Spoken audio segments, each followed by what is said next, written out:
show our respect. First bow. Rise.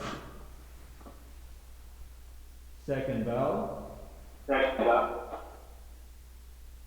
Rise. Third bow. Rise. And half bow.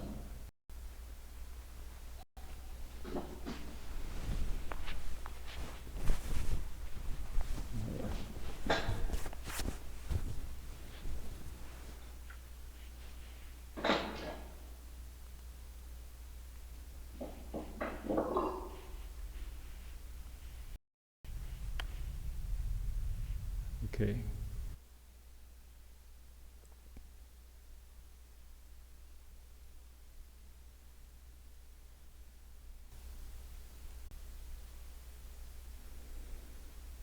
Breathe in, you know you're breathing in. Breathe out, you know you're breathing out. Breathe in, your heart is filled with joy and comfort. And you wish to radiate that comfort, that joy to yourself, to your friends and family, to neutral persons, to foes and enemies, and all sentient beings.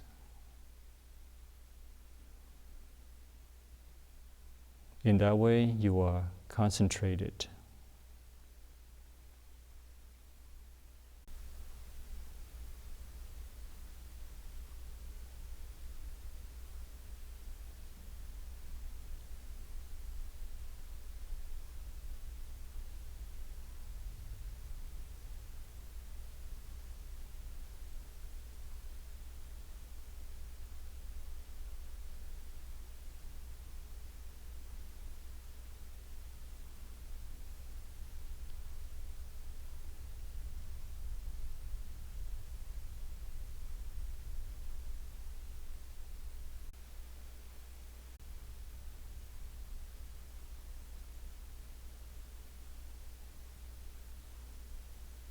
Back straight, elbows out.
Back straight, elbows out. Bring yourself back.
Maintain awareness of your breathing.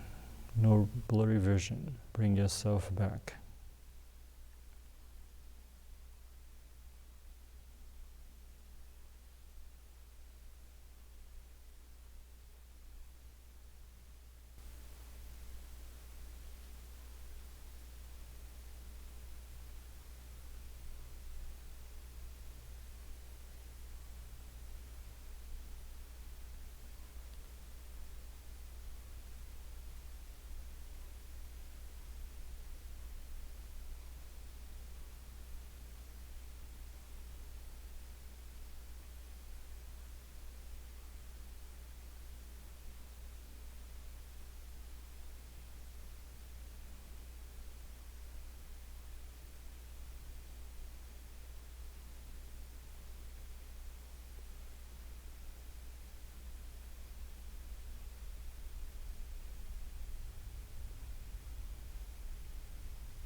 One minute. Maintain awareness of your breathing.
All right, you may release your meditations, rotate your wrists,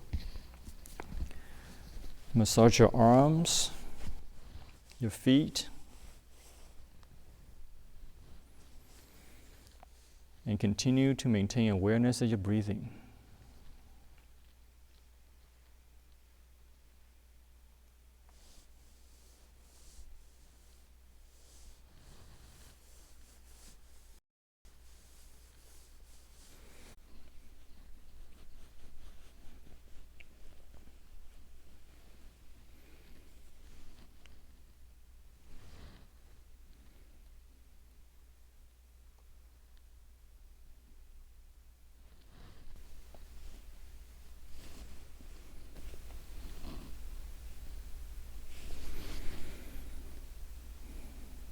continue to maintain awareness of your breathing.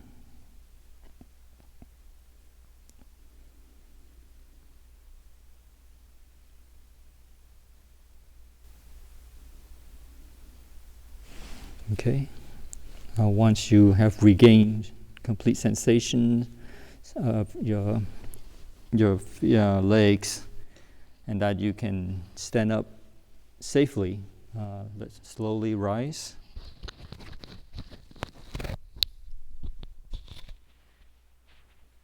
And we will bow to the Buddha 3 times to show our respect. First bow. Rise. Second bow. Rise. And third bow. Rise. And half bow. And we will take a quick break. Then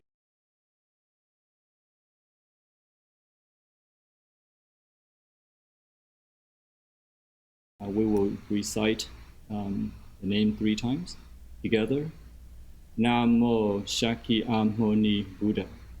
Namo Shakyamuni Buddha. Namo Shakyamuni Buddha. The unsurpassed, profound, and wonderful Dharma is difficult to encounter in hundreds of millions of eons. I now see and hear it, receive and uphold it, and I vow to fathom the Tathagata's true meaning. All right, once again, this is where we are in the Amida Sutra, the nadir directions, and we started to talk about the first Buddha here, which is the Lion Buddha. And the Lion Buddha represents, again, strength and confidence in propagating the truth. And to understand that, we have to understand what the truth is. And that brings us to the 3 Jews. And we've been talking about the Dharma Jews.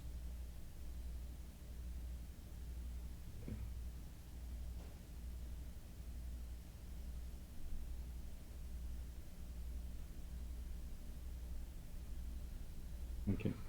And in the Dharma Jews, we have been talking about, the last time where we left off was the different elements of reality that the Buddha had realized. And last time we talked about dukkha, and which is dissatisfaction.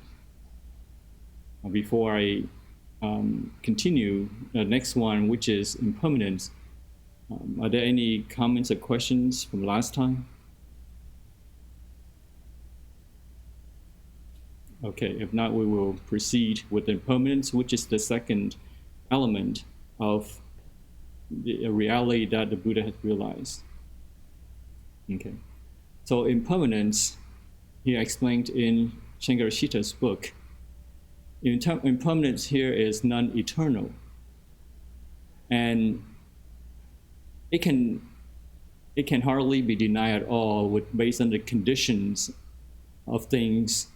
The conditioned things and the compounded things, and of course things exist because of the conditions, and they are constantly changing, and so by definition they are made of parts. They are compounded things, so they are made of parts.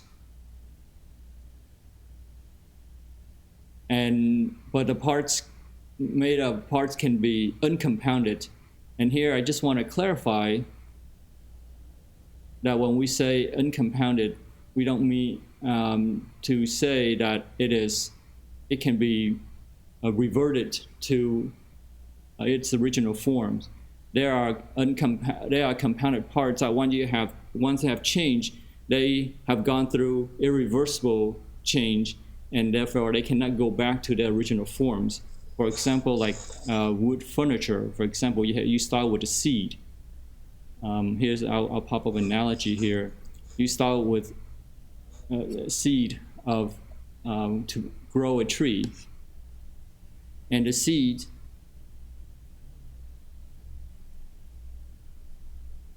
and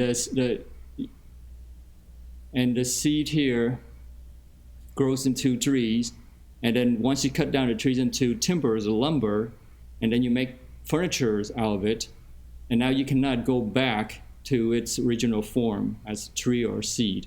So there are things that, although they are compounded, but once they have changed, they cannot go back to their original form. Okay.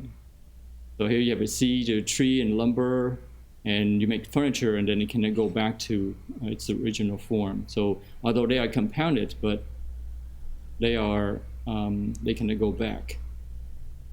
Now that we have science, we understand that things are truly, fundamentally, always changing. They are never static, and we see that from science.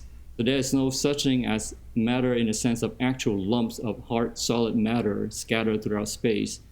Right? Before, people thought that if you have an item and you can go deep down, differentiate it, and magnify it to get to atoms, and somehow there will be some solid material that will be called the block, building block of the universe. And so here's as an example. You have, for example,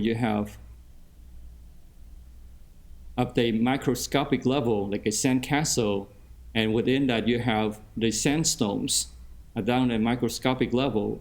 But down at the crystal level, you can see that it has the crystal structure even smaller than the sandstones, the grain of sand. And down at the atomic level, you can see that further as science develops, it can find smaller and smaller particles, and then the last time was quartz, right? And then recently, with the particle accelerator machine, which is this one, that they try to mash particle to find smaller particles, and so they found what they call preons.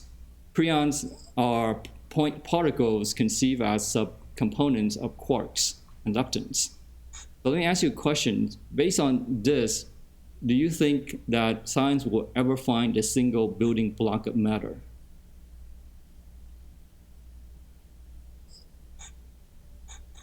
So do you have any comments? What do you think based on your guess, do you think that science will ever will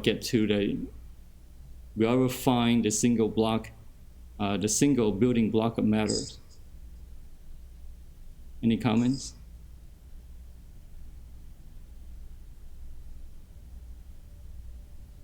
Well, based on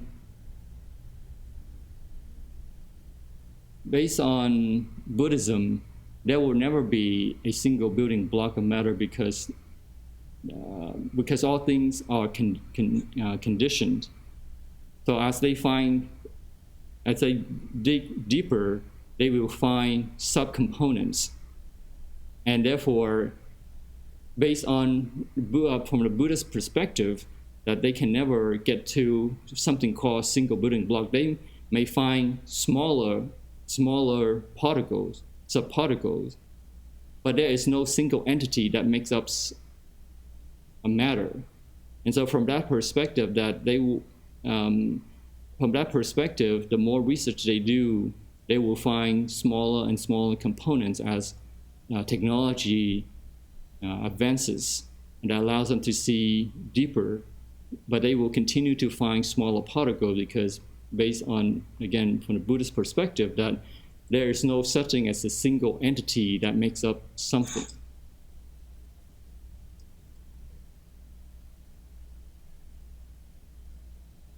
So the same great truth applies to the mind. The mind is always changing, and it's nothing permanent or immortal. And because it's a constant successions of mental states, feelings, perception, and volitions, and active consciousness. So this is what we call the five aggregates. So all these things, we are made of the five aggregates, and the mind, is always changing. The form, which is, in this case, the body is made up of matters, and you can see that it's changing, and there is no single entity. and the mind is the same. The mental states, in fact, are even more volatile than the physical state. The mind changes even more quickly than the physical body. And we cannot usually see the physical body changing, but we can observe how the mind changes constantly. And so he said here that it is a bigger mistake to identify yourself as a stable entity with the mind than with the body. So there is a saying from a philosopher, from René Descartes. He said that, I think, therefore I am. So, but this is not accurate based on the fact that the mind is always changing, and so it's this I am here is really an artificial self. And so, but if the mind is always changing, which version of the mind is you? Is it the past, is it the present, or is it the future? So we cannot say that my thinking is I am because the mind is changing. But we tend to put in a lot of energy to where we think the self is. But there are multiple levels of self on the spiritual path, from the self, the attachment to the self, to the detachment or non-attachment to the self, which is the state of no self. And this false self-based kind of thinking coarse to find. For example, there's a physical attachment, possessions. There are people who are very attached to their possessions, and so they identify themselves to that attachment. If they, for example, happen to like their car, even though the car is not related to them physically, but because they make that connection, they think that they are the car. So when the car is scratched, the new car is scratched, they feel hurt. Or when it's damaged, they feel hurt. Or if you are associated with your clothes, although the clothes physically has nothing to do with you, but because you identify yourself with the clothes, the clothes is now the self. The shirt that you're wearing is a self. And so when somebody compliments the shirt, you feel happy because you identify yourself with that shirt.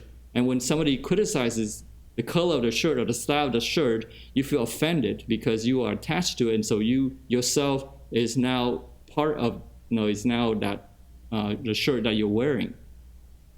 But there are people who can go beyond that, and they don't think very much of importance of the physical possessions, but they are very attached to the ideas and the opinions.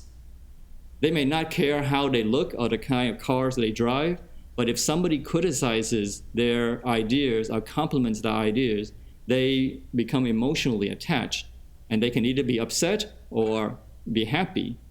If somebody criticizes the idea, they become upset, they become offended, and somebody compliments the ideas, the opinions, the thinking, then they become elated. But there are those who don't care about that too. They are at a higher level, and there's still attachment, and they are attached to a meditative bliss. And that is at a higher realm. So you can see that, at the very low level, from the physical level down to the mental level, and even higher to the jhana level, meditative level. And even beyond that is the formless, where they don't care about the consciousness. In the form attachment, there is some attachment to the consciousness, but they use the consciousness to enhance the meditative bliss. And to them, that's very important, so they become protected of it, become attached to it. At the higher realm of form, where they think because there is consciousness, there is suffering associated with it, and so they essentially suppress all consciousness, and that's how they enjoy their meditative bliss. Of course, at the ultimate level, from a Buddhist perspective, is the self, the no self state of being. That's nirvana or liberation. So, and what is the state of no self is? What is the state of liberation or nirvana is? It's what's called, it's transpersonal. It's really beyond the personal level, because down at here there is still some personal attachment, whether it's something physical or something mental, more abstract, or something very fine or even formless. And that is what, so what is this state here is? And this state, this here, he gives an example of where we take feelings as an example. There can be pleasant feeling, unpleasant, or neither pleasant nor unpleasant, neutral. And then there is another level at the no self, is a transpersonal. In this case, for example, like an arhat is one who has achieved the no self state. And when they're in this world, they may still encounter karmic effects. For example, like the Buddha, when he was traveling on the road, a piece of rock hit his foot, and it caused him to bleed, and that created pain. And so that was perhaps from the unskillful action in the past committed prior to attaining enlightenment. But this is different. When we feel hurt and we generate emotions. But for those who are enlightened, who have achieved the state of no self, they have pain, but there is no suffering. So there could be different feelings occurring at different levels at the same time.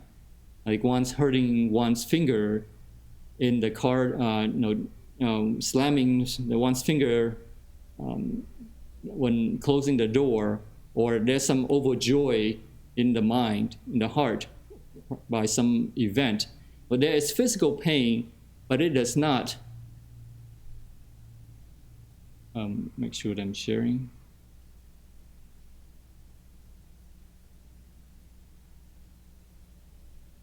Okay. Yeah, there is physical pain, but there is no suffering. And so the physical pain that they have does not preclude joy in the mind, because they are a state of no suffering. So they may encounter physical pain, but in their mind, it does not affect the joy, the meditative joy, or the state of being, the joy that they are in. So an arhat who experiences inner bliss that arises out of being free from delusions of the ego, which is the no self, the headache that he experiences is also unconnected with the ego. So there is an ego attachment when the shirt that we attach to, when the shirt is ripped or somebody criticizes, we feel hurtful. But in this case, if we understand that we sever from that, we don't feel hurtful. We're no longer attached to it. So an arhat is a sage who has eliminated the ego, who has overcome the ego, and now he is no longer connected with that ego. So it's just there. There is pain, there's headache. It's just there. It could be anybody's headache, but it does not diminish the inner bliss that he has already attained. From the Mahayana's point of view, an arhat suffering is not experienced as his own personal suffering. And the Bodhisattva experiences the suffering of the world as if it were his own suffering. So an arhat, he sees somebody suffering, he doesn't feel it because there is no connection, there's no attachment to it. But a Bodhisattva does give rise to the suffering when he or she sees the word suffering. But I want to clarify this here, that it's not emotional suffering that we normally encounter.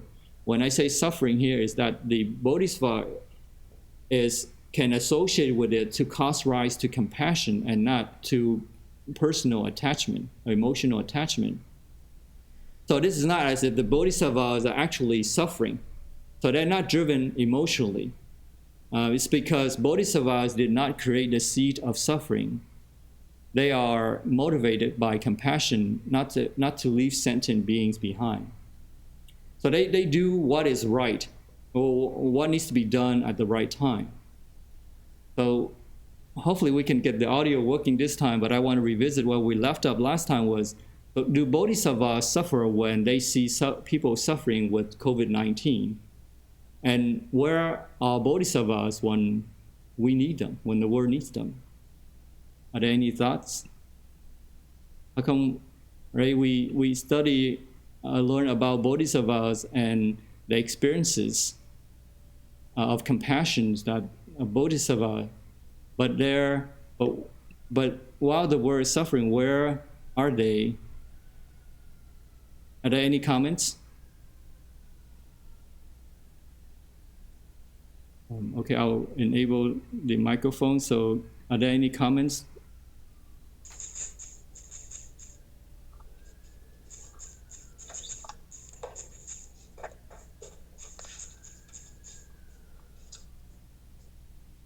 Okay. Peter, can you not, is there audio on your side? I see some text, but I'm not sure if.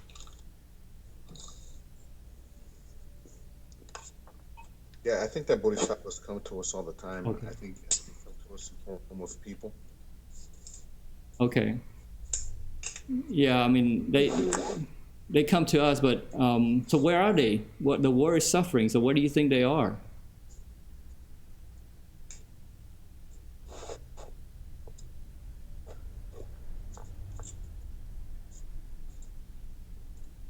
Where do you think they are?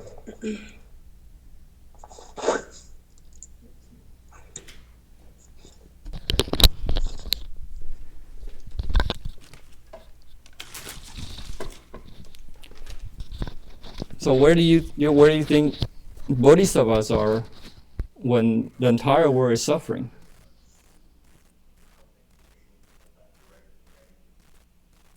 Yeah. Okay. Well, and this is just my thinking.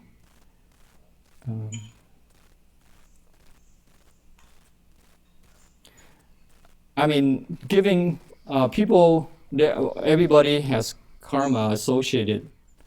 There is collective and individual karma, and perhaps this is an experience that the world has to go through, in order to make things better. Because without challenges, difficulties, we will never appreciate what we have. And so perhaps bodhisattvas do not appear like some deities descending from the heavens to make things better. But they perhaps blend within us in order to help us to realize how to be better. For example, if there are poor people, there's sick people, and you just give them material needs to satisfy material needs, but that may not be sufficient. A person normally without any kind of morality or virtues is abundant with materials, then it could lead to corruption. For example, there's last year there was reporting from Time magazine, and it was about reporting was about trafficking, and what happened was during the time from 2009 to 2015, when the oil prices rocketed and technological advances in hydraulic fracturing brought to an unprecedented boom to the oil field. So there was a lot of money to be made from oil fields of North Dakota. And so tens of thousands of workers flooded to these sleepy towns, and within a short period of time, the population of that town grew almost double.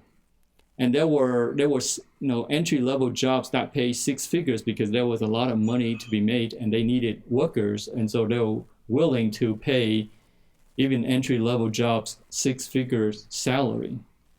And so the influx of cash flush men brought a huge demand for prostitutes. And the surrounding areas in Williston had the highest gender imbalance in the US, ranging from 10 to 20 men for every woman. And so it says here that a woman couldn't walk into Walmart without being propositioned, and it was infestation. And down below in the article, it says here that working in the oil field, those people soon became addicted to meth because they had so much money at hand, and there was a lot of pressure too at work to work hard because they had to put in 18-hour days, and so that led to an increase of prostitution and trafficking because there was a demand for it, and so therefore somebody was going to provide that the supply the demand. So giving the world material needs is not the answer to end disasters, to end the conflicts, but really is to learn from it. So it teaches us that the importance of the Dharma, right? When we give somebody something, donate something, we should also, along with that, provide Dharma teachings to encourage them to do good, to do better, to help themselves, to help others, not just give material donations, givings, but there needs to be also accompanied with some sort of a teaching to encourage them. So what the COVID-19 is telling us?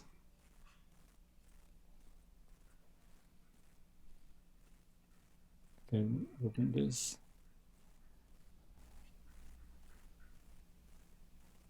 Okay.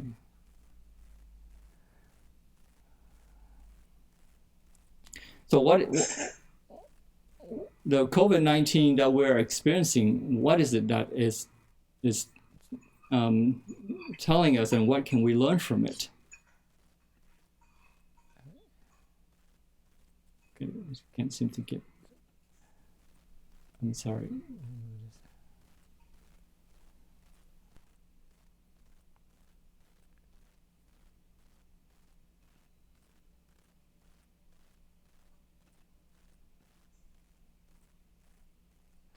Okay, it's taking a while to open this file.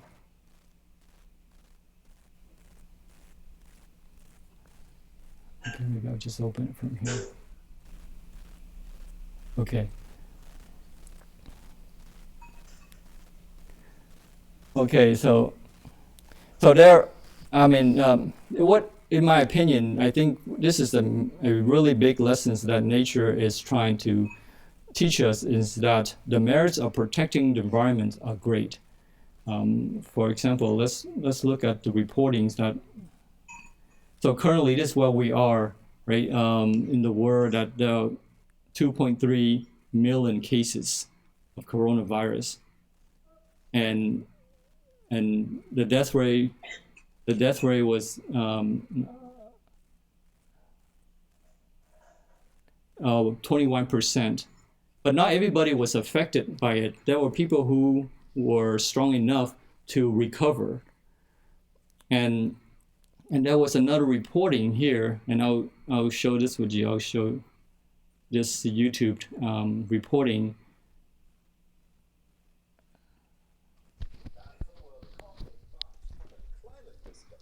Coronavirus pandemic is not entirely negative. Environmental activists might actually rejoice. Measures have been implemented immediately that drastically cut emissions, measures that otherwise would have taken years to come into effect. So you can see the impact here, the pollution level. Air pollution, shown in red, shrunk dramatically. It shrunk dramatically, it says. Thick smog has given way to blue skies. Thanks to closed factories, reduced capacity power plants and fewer cars on the roads, Beijing's residents have been enjoying some unusually fresh spring air. And they're not alone. The air in Europe is better too. Depending on how long the crisis goes on for, the Agora think tank estimates that Germany's greenhouse gas emissions could be 40% lower this year than last. Tourist hotspots are also in.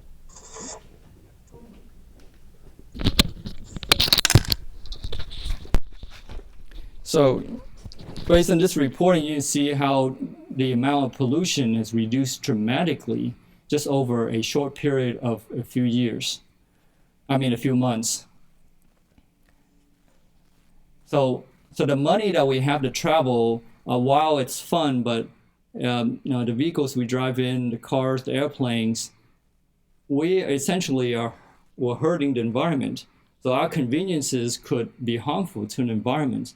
So as a result, more than 2 million people have been hurt, and it's costing the U.S. $2.3 trillion. So this is a very big impact. And so, but you look from a different perspective, the virus is very small, but it can cause a huge impact. So we ourselves too, within just a period of 3 months, that the amount of pollution is reduced dramatically. And so, although it is a global issue, but we all can play a small part in it, can make a big impact, right? The virus is small, but it can create a big impact. We may be, a small component in the world, but if we all put our energies together, that we can achieve great things. So it has shown that if everyone does their part in protect the environment, the impact is huge. So as we've seen that just only a short period of time of 3 months, that the air pollution has reduced dramatically. So in a sense, we didn't do anything. We just stay home. So nature has been taking care of it, right? Nature is taking care of us, but it's the rate of humans damaging the earth that it is far greater than the earth taking care of ourselves. And so therefore, as a result, that the damage is great. It's much greater than the earth can sanitize itself. So those who are affected, you can say, is their karma. But if we can learn from this change, our ways of living to protect the earth, then in a way, they can become our heroes because they have sacrificed their lives to motivate people to save the earth. So this sacrifice here is not in vain if we can change our ways. But whether people will change our ways or not, that's going to be determined. People may change their ways in the short term, but whether they can maintain that in the long term, that's to be seen. But if we can change our ways to make things better, then those who have suffered from this disease and those who have died from this disease, their sacrifices will not be in vain. So are there any further thoughts to this?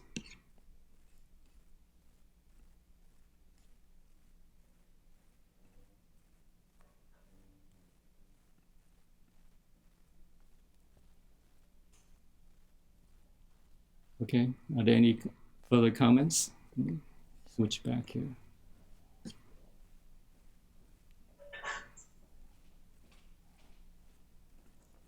Okay.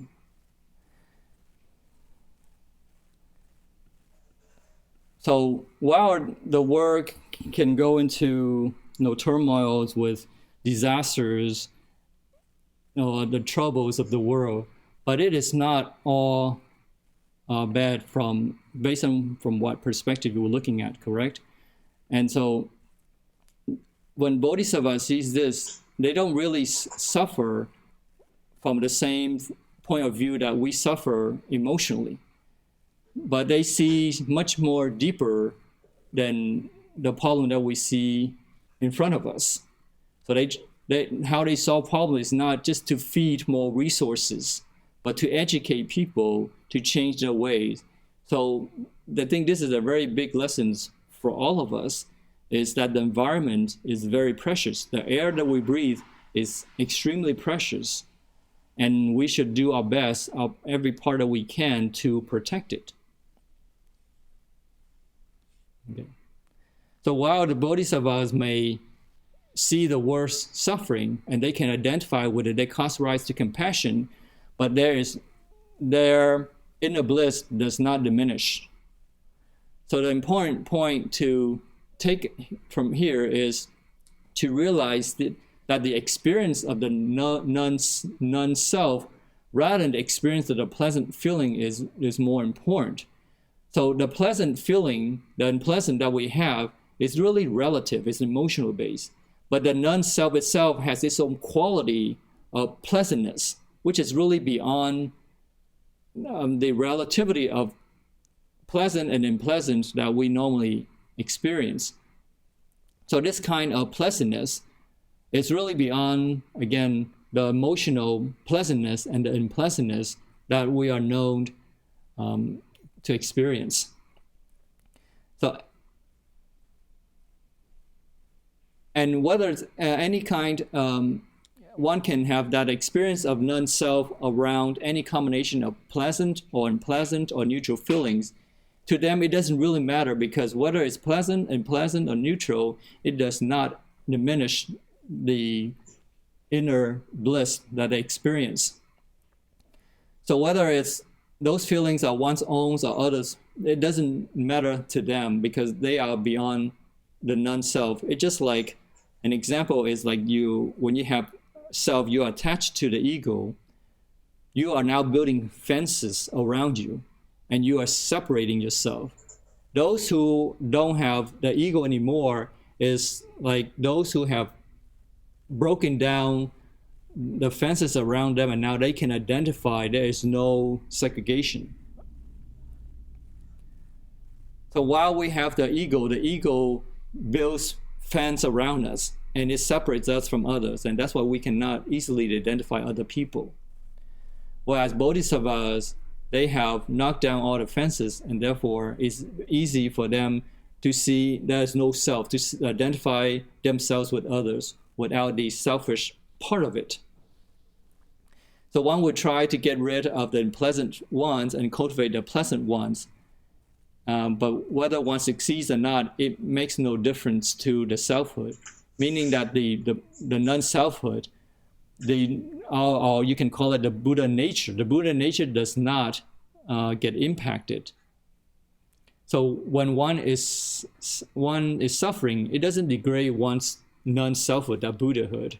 Or when one is joyful, it does not increase or impact the non-selfhood.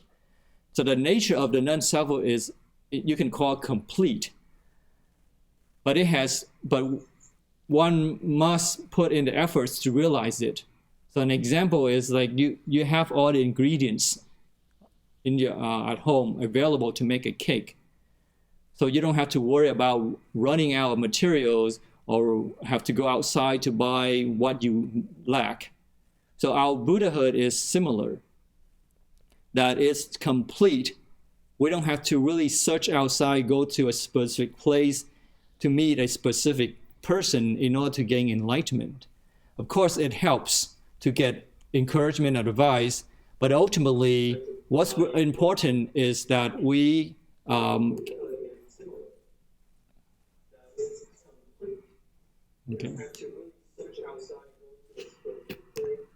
Okay. So but we have to put forth the effort. So if you want to make a cake, the ingredients are there, but the efforts need to be put in order to have the cake. Does that make sense? Okay. So our Buddhahood or non-selfhood is complete, is there, is available. We don't have to go outside, external, in order to achieve it. But we have to put in the efforts. We have to observe the precepts, practice meditations, and practice wisdom to advance to that on that spiritual path. Okay. So while it's complete, and the Buddha says that I'm a Buddha, you will be a Buddhas in the future, but that does not mean that we don't have to put in efforts. We have to put in efforts in order to achieve it. We have to provide the conditions in order for fruits to come to fruition. So the non-selfhood, although it's beyond the mundane pleasantness and unpleasantness or neutrals, it has its very own fine positive feeling value. So because there is a state of no suffering. Okay, so that's transpersonal, where it's non-self. It rises above the false self-based thinking.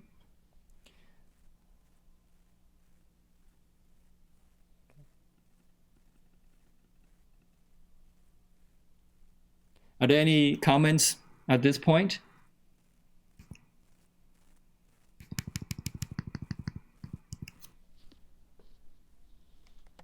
Any comments or questions?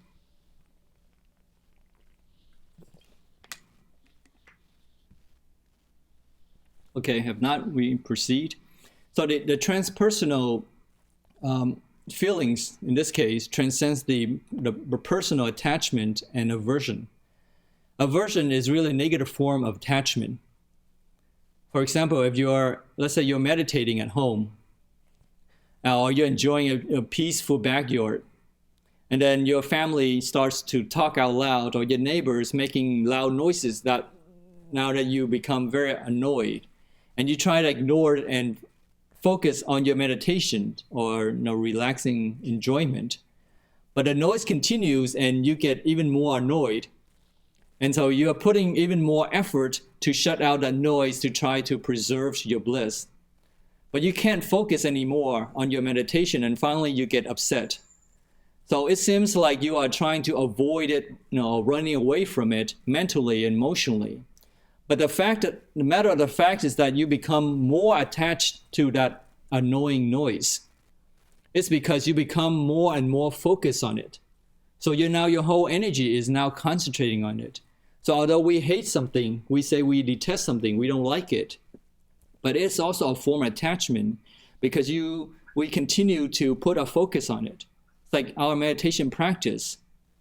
We think that the environment is bothering us, and so therefore we want to sever ourselves from it so that we become attached. But if we become annoyed, when you are blissful, you are attached to that meditative joy, meditation practice.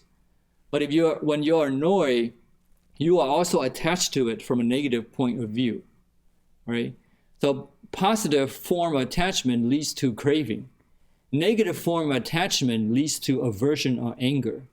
So it's really the two sides of the same coin. So mathematically, you were to take the absolute value of negative or positive, you have attachment. And so when the Buddha says attachment, what leads to the cycle of life and death, it can easily be seen that when you are attached, that that's where your mind is. Your mind are clinging onto it, and you don't want to let go of it. But if you say you hate this world and you want to leave this world, you can, because that's also a form of attachment.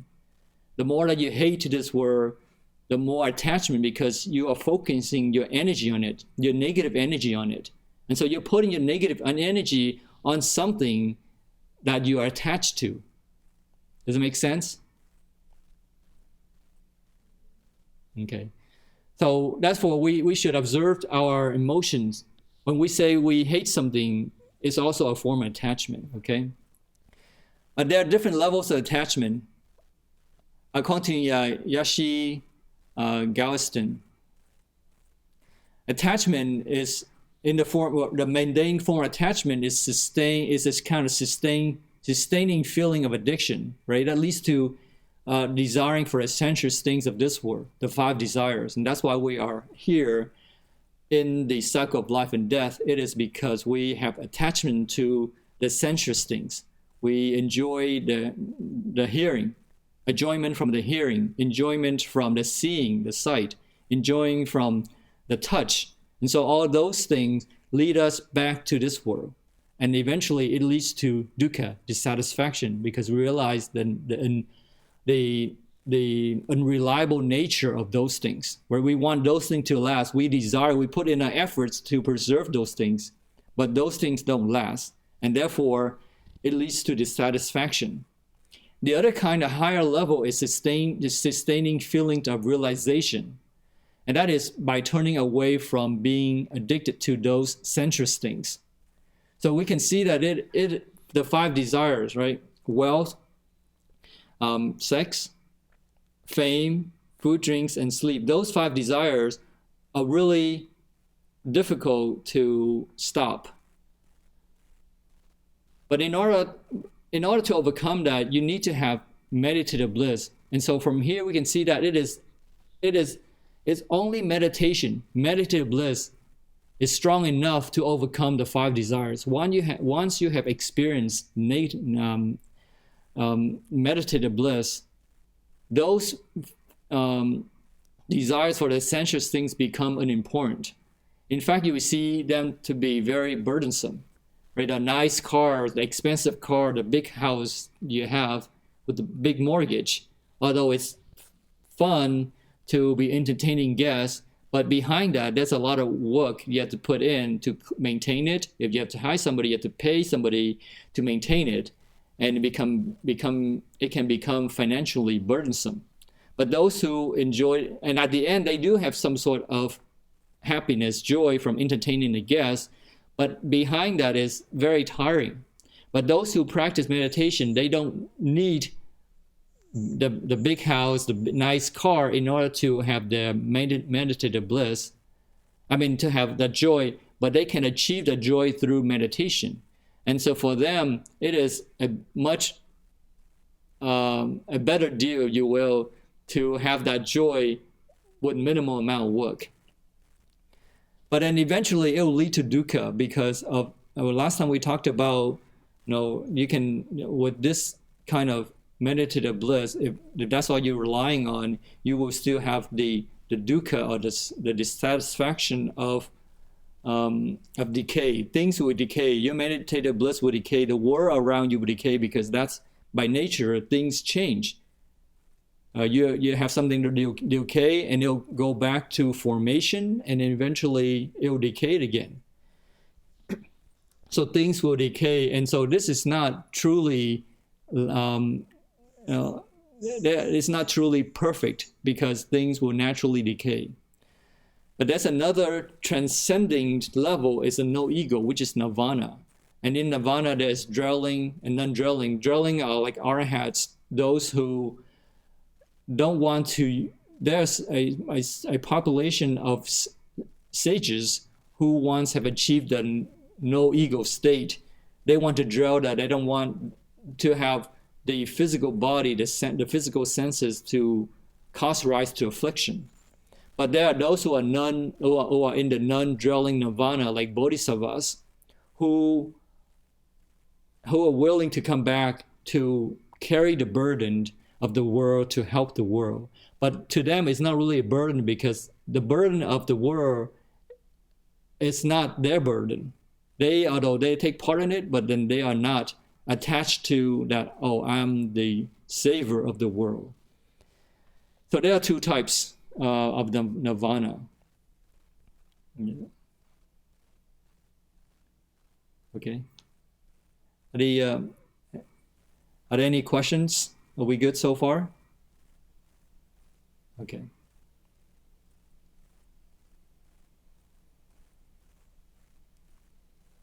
Okay. So, impermanence, nothing ever stands still, right? We see things change constantly from matters to mental to metaphysical. So not even for an instant, not even for a fraction of a second, things change. Our mind changes constantly. And if only through meditation that way can we see that change. When your mind is slowing down, your mind is slower than the thoughts running around, the feelings, the emotions running in your mind. You will be able to see that they fluctuate constantly. And of course, we don't see this. What we see are lasting things, the hills, that we see the mountains, the hills that we see, they seem to be the same day over day. Right? The stars were mapped by ancestors are still there. Right? The houses stand from generation to generation, or the old furniture that you see in your grandparents' house or your relatives, they seem to last forever. And we don't see that change in our body. Right? When you look into the mirror every day, you don't see the changes, and so therefore it gives us the impression that things last. But only when the increments of those change add up to something notable, that's when it shocks us, and that's when we start to think about impermanence, such as a great house that is burnt down, or realize that the sparrow we're looking at is already extinct, like, and we ourselves take to our deathbed.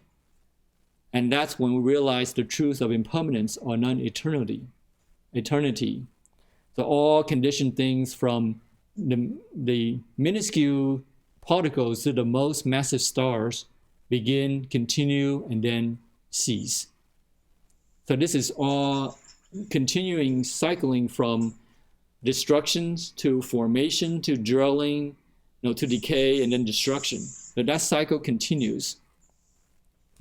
But we should understand the complete picture of what impermanence is.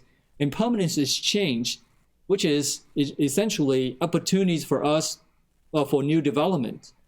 For example, on a personal basis, without impermanence, there would not be any opportunities for us to advance worldly or spiritually. If there is no impermanence, we will not have a chance to get out of the state that we're in. Career-wise, there will not be any promotions, and spiritually, there will not be any hope for liberation from the cycle of life and death.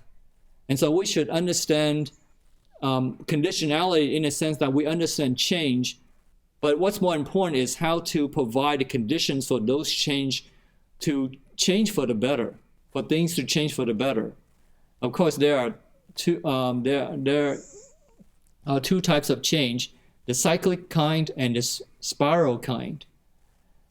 And in the cyclic kind, like the cycle of life and death, where when a being is born, and then death, then comes birth, and then death again, and that cycle continues. There is really no real growth, because it's just an oscillation between the two opposites. You have joy and suffering, you have creation, destruction. And so this cyclic growth there's no real growth in that. And this there is growth, but that growth is obtained with physical power, where it leads to it's a physical power where a power is obtained through force, and it can lead to a very unhealthy competition, and in unhealthy competition eventually leads to destruction. Whereas the spiral side, there is real growth associated with that, from the realizations, from the happiness, the joy, where it grows from, realization, understanding the nature, the law of impermanence. It leads to happiness because you know that you can grow, and then the more you practice, it leads to joy, rapture, and bliss. And so the spiral growth is maintained by spiritual power of the no self. It's not through selfish craving. And the four immeasurables, like loving kindness, compassion, sympathetic joy, and equanimity or bliss. And there's wisdom. So the spiral growth leads to truth growth, whereas cyclic growth, it only leads to oscillation between the opposites. And so there is really no growth out of that. Once you have something, it will start to decay. So of course, the spiral growth here is not something to be had, but it can only be obtained by eliminating selfish craving, anger, and delusion. So just like, for example, something more tangible, like achieving financial independence. What does this mean to you, financial independence? Any comments?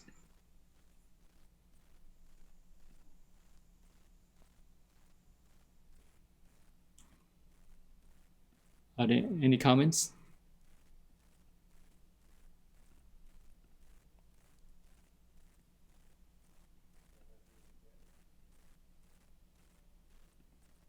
Yeah, Pete.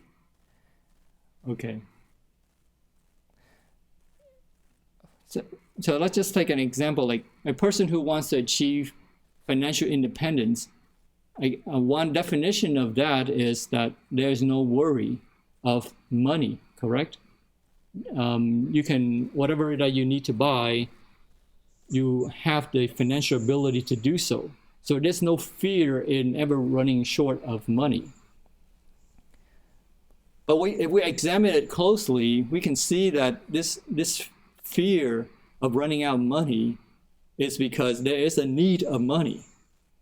And so if we want to, for example, want to achieve financial independence, and we say, I have to save up, I need to save up so that I can have a lot of money so I don't have to worry about money, then you are in you are in a loop where you can never have financial independence because you are telling your mind that you need money.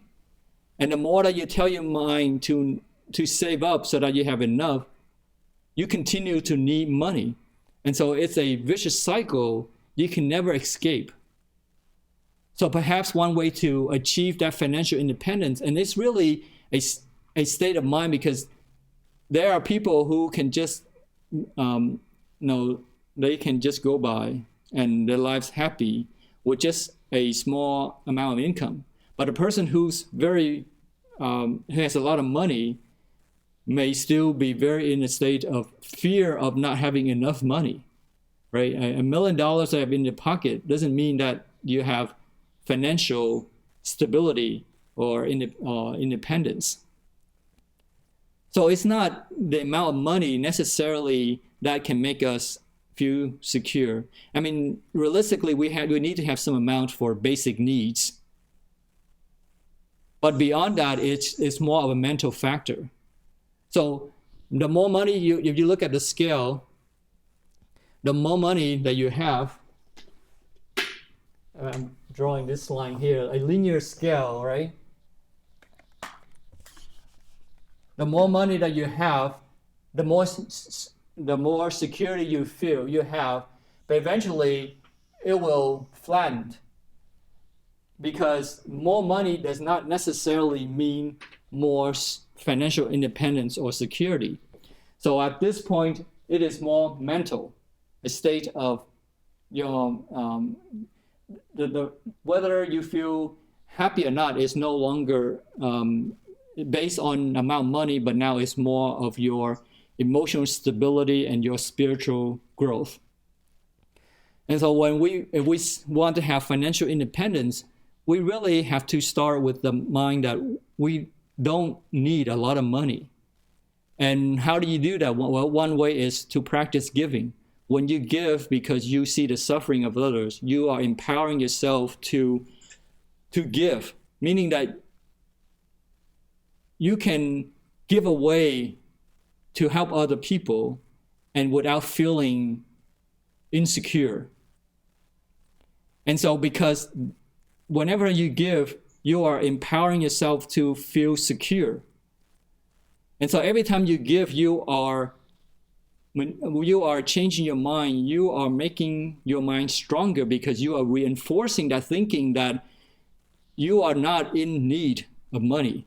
But in fact, you have the ability to give. You have more than you need, therefore you have the ability to give.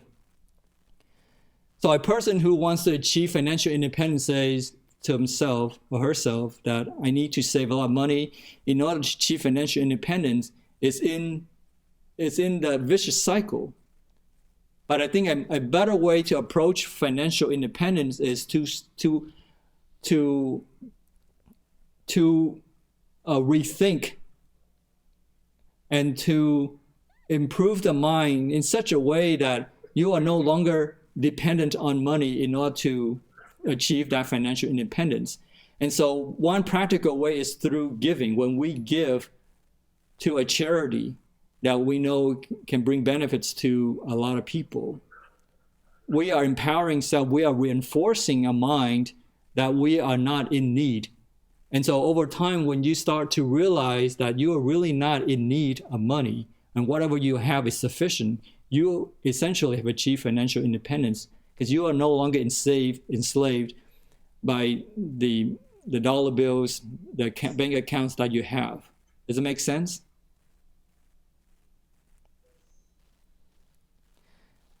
And so when we want to achieve happiness, it is true happiness. It is not about chasing after happiness to acquire happiness. If we want to achieve happiness, we should follow the 4 immeasurables. Starts with loving kindness, compassion, sympathetic joy, and tranquility. So joy, if that is our objective, we don't obtain joy by chasing after joy, pursuing it, but we obtain joy through loving kindness and compassion. Right? It is through helping. Loving kindness is to eliminate their suffering. And compassion is to bring joy to them. First, we have to be realistic. They are suffering. They need food to eat. We can't just give them joy. We have to satisfy their physical needs, their stomach. We feed their stomach, right? We give them clothes, housings, and so forth so that they feel safe. Then from there, we help them to help themselves with the Dharma, with the teachings of how to be kind to themselves, be kind to others, and help others cultivate merits. And that's how they can have eliminate their suffering and have joy. And once we see them successful, we don't become jealous, but we have sympathetic joy. We identify with them. Because if our goal is to see them happy, and if they're happy, we have achieved a goal, and so therefore we are happy as well. And that's joy is very natural. Whereas the kind of joy that you acquire, you buy friends, right? You put up parties, people can enjoy. That joy doesn't last. If the conditions are no longer there, they won't become your friends. If they stop receiving benefits from you, then therefore they are also there's no reason for them to stay. So that kind of joy is fleeting. Whereas the kind of joy that we want, the stability in that joy, then we have to follow this formula, which is the 4 immeasurables. Loving kindness, compassion, and then we have joy. But if that joy is not enough, then we have to go one more step, which is even to release that joy. The joy that we have, we just don't harbor it and just for ourselves, meaning that we don't help people in order to receive joy ourselves. Although we know how the equation works, but we don't try to manipulate it to work in our favor. We don't give, in other words, we don't give people what they need in order to control them. And that's very manipulative, and that does not lead to, it will lead to some joy. You feel empowered because you now have people supporting you. But that joy is not the ultimate, because the next ultimate is even to release that joy. That is tranquility. There is no burden of carrying that joy around. Because the joy that, when we try to obtain joy by controlling people, we give them what they need so that they're in a debt to us, gratitude, then that kind of joy, there is fear behind it, and so that's why it does not last. But the kind of joy in Buddhism, the 4 immeasurables, is that even of that joy, we still have to let go of it, and that leads to tranquility, peace, letting go. Tranquility essentially is translated is like letting go of that burden. Okay.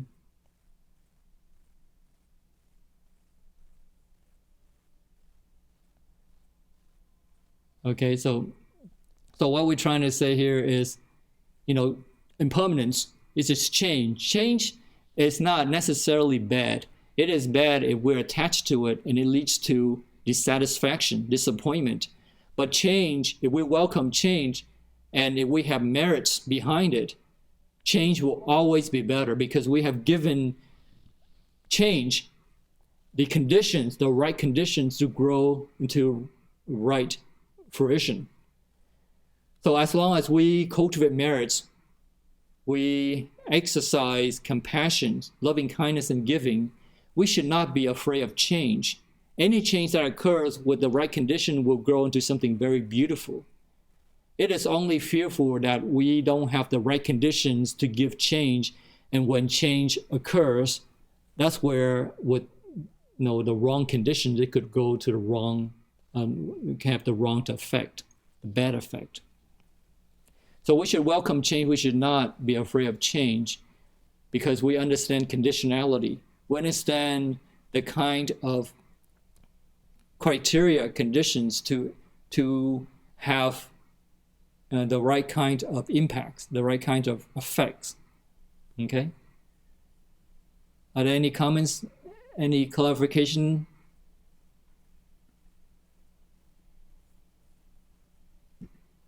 Okay.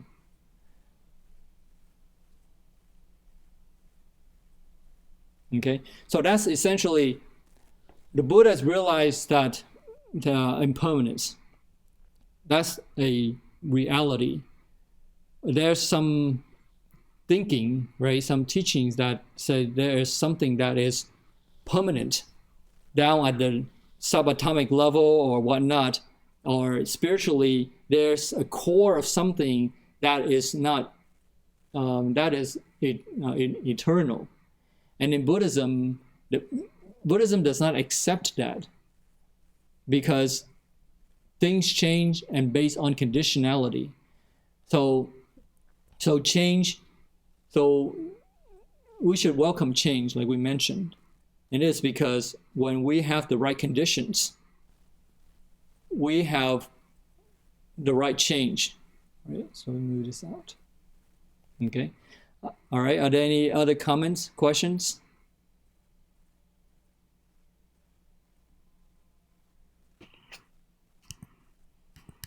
Okay. All right. The next component, the next component that we have is emptiness of individual self. So I have let's go into this.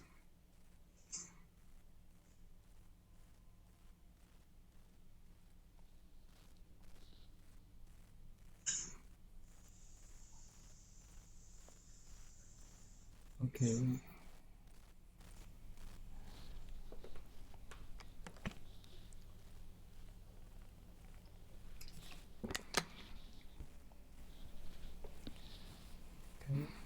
It's processing, give it a second.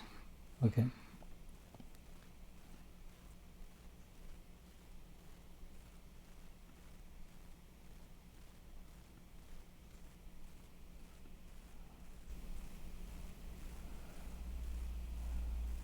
Okay, Sicario, you then any other comments before we move on to the next one? Just want to give you an opportunity to.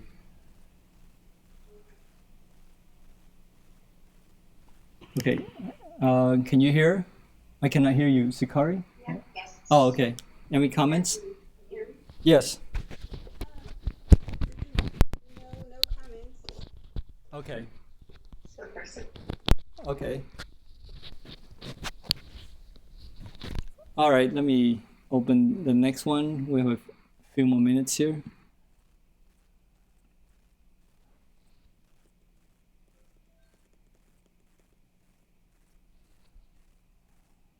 Okay. So it's taking a while.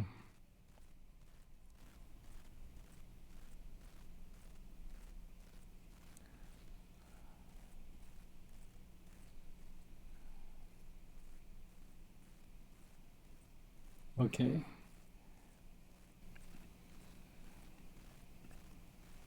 Okay, the no self.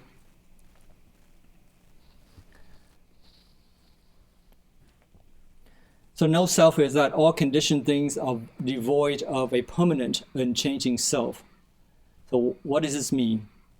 So what is it that Buddhism or the Buddha was denying? Because that was teachings back during the Buddha's day that there is there was some sort of the teaching was that there was that is a super being, a supernatural being that is permanent, and that is called the true self. And the Buddha denied that doctrine, that belief. And even today, there is that kind of doctrine, that belief is how it's still believed today. But that was a popular belief back then. And there are many different conceptions of Atman or the self. The self here, or somebody said the soul, right, is the physical body. That's what they think, and that it's just material. This is, to them, this is their true self, the physical body, materials, and abides in the heart.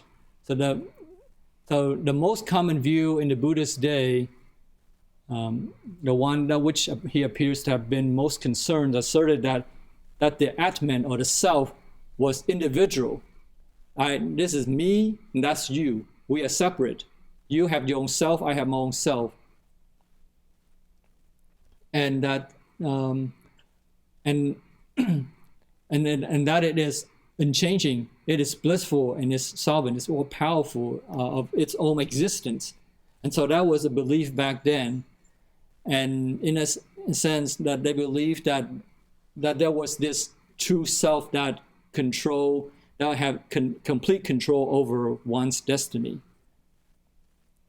Okay.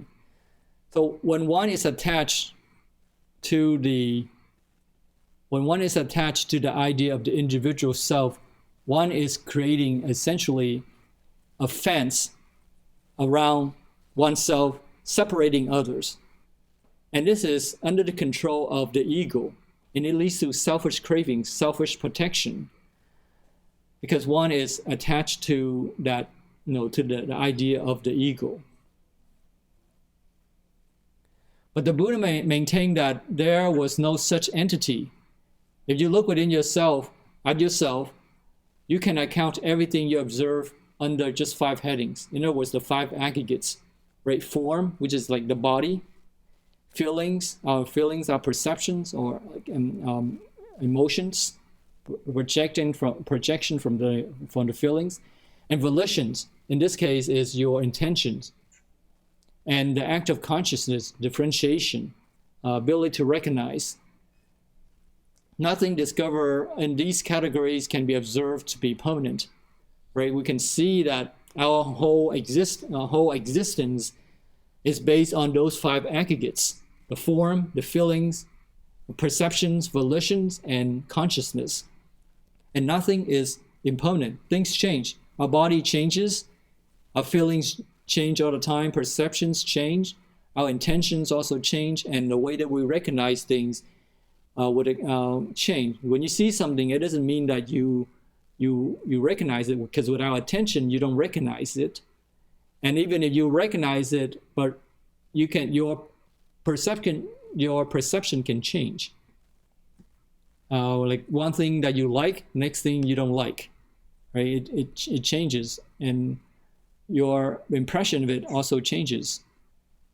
So form here is either external or internal, does not remain the same, and it changes based on conditions. And through that, we observe, instead of just recognizing it, but we use what we have, the form, to understand why are we here? Why do we have this form? And reflect on the conditions so that we know how to make things better. And next is feelings, sensation, and it's not permanent either. Like for example, the Buddha gave in this sutra, he said that it's like the heat. When you rub your palms together, you feel the heat. That sensation is not real, because where does it come from? Does the heat come from your palms or come from the air? But if it's come from the air, from the void, then you don't really need to rub your hands to feel that. You can just feel the heat from by just feeling the air. But if the heat comes from your palm, then why do you need to rub your palms together to generate heat, right? So that heat, again, is void, and it's not void because you can feel it, it's there. It's not an imagination, it's there. So that's why feelings that we have in this, how the Buddha explained it, is impermanent. And so the heat is there because of the conditions of rubbing your hands, the conditions of the friction generated when you rub your palms together, and that is there, not because it exists on its own. And then there's perception. Perception is you recognizes labels and things. Like perception, like your wandering thoughts. When you see something, when you have feelings, let's say in a cold day, when you rub your hands together, you like the warmth. And so you have this thought of wanting to have that warmth attached to it. Or if in the sutta, the Buddha gave an example. If somebody speaks of sour lemon or plum, your mouth waters. And this talk of sourness does not come from the lemon. Because if it comes from the lemon, it should be spoken by the lemon. And then and not wait for somebody to speak it. Right? If it enters your mouth, it should be your mouth, which actually talks about it. So that when somebody says sour lemons, your mouth waters. It's the condition is neither from the lemons or from your mouth, because if it was from your mouth, then you don't need to mention lemon, and it will water on its own. It will salivate on its own. But it doesn't have to wait, for somebody to say lemon. And so that perception, when you have that perception, is also is impermanent, because there is no single entity of that perception or volition, constructing the mental activities, the motives that a person makes to take an action, wills are also changing. Right? The intentions that we have also change. So it's like the water flow, the Buddha says in a sutra, like in torrents, endlessly water flows, but it's not void, it's not imagination, because there is an effect. But it's not water too, because it has no apparent form or location. Our intention that we have is there is no location or form to it. But if it were truly flowing endlessly, then we would not be able to stop it. Like when we sit in meditation, once we achieve a certain level, we overcome it, we can stop that volition. Volition is like a flow of intention. We think of one thing one after another endlessly. And even if when the body is resting, there is still that flow, that leads to dreaming, right? There is still that thinking. And that thinking, the ones that we can observe are only at the surface. But there is volition, intention, a drive that is down at the sub-level, subconsciousness that we don't see, and that drives us. The egoistic drive that we don't see, but the Buddha said, the Buddha here says that even that, although it may seem endless, but it's not endless, because if it were truly endless, then we would not be able to stop it, to be liberated from the cycle of life and death. And then there's consciousness, and consciousness is awareness of discrimination. You recognize something, for example, consciousness is when, without seeing an object, I say a bell, you have that version of a bell, and you know what I'm talking about. Or if I hit the bell and you just hear the sound without me describing what that object is, you recognize the sound as a bell, and therefore you understand, you recognize it. That's the ability of the consciousness, is to recognize, is to discriminate.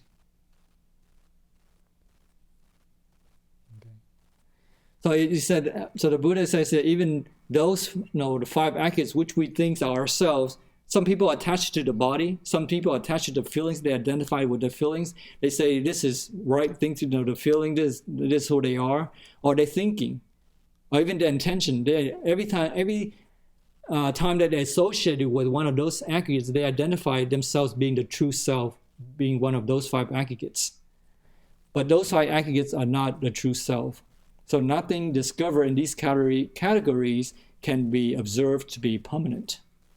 Okay? So everything in them arises independent of conditions. These five categories, or the aggregates, are anatman, which is no self. They don't constitute any such self. Such a self exists neither in them nor outside of them. So this leads us to a question: is where is the mind? Where does the mind reside? Is anybody have any comments? Where is the mind?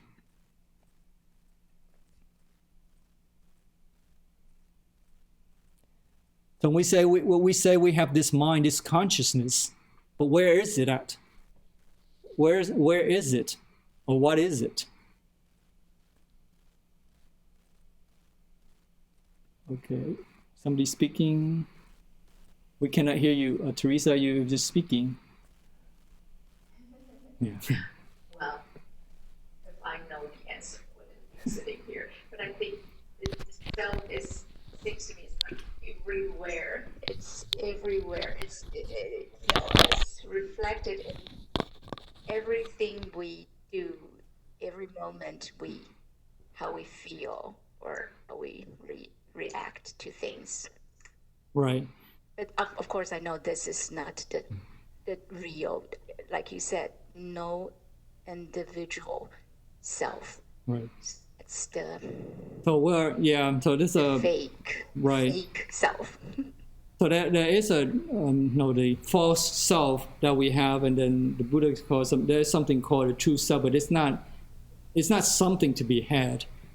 But we're running out of time, and so we will discuss this next time is where is this self, the so-called the mind, the self, where is it and what is it? And when the Buddha asked Ananda this, he tried 7 times to locate the self, and every time the Buddha said that his argument was groundless. So we'll look into next time when we reconvene, is to discuss this, is when we say things are impermanent, but then it's very hard for us to identify with that notion, because we look around, things seems to be quite stable, right? Our body doesn't change as much, and the furniture, the hills, the mountains, the world around us, things change, but overall they don't seem to change as much. And so that leaves us with the impression that things don't change, and it's very difficult to accept the notion of impermanence, all right?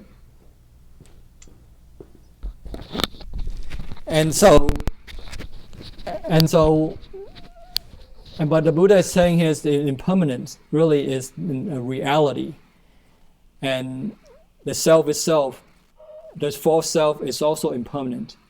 And so when we come back next time, we will talk about where is the self, the mind. All right. Are there any other comments before we end? Always, I sincerely appreciate this class. I just want to say thank you. Okay, well, you're welcome. Yeah, I mean, it's good to bring up for us to meet and discuss and exchange ideas. It helps, to look at things from different perspective. Okay. All right. With that, if there are no other comments, we will do merit dedication. Okay, if you could.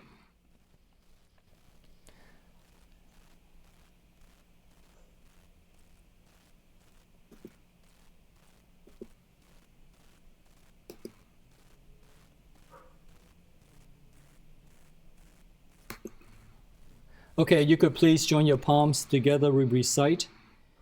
May the merits and virtues accrue today adorn the Buddha Pure Lands, repay 4 types of kindness above, and aid those suffering in the paths below. May those who see and hear of this bring forth the resolve for the Bodhi mind. When this retribution body is complete, together we shall meet in the land of ultimate bliss. Amida.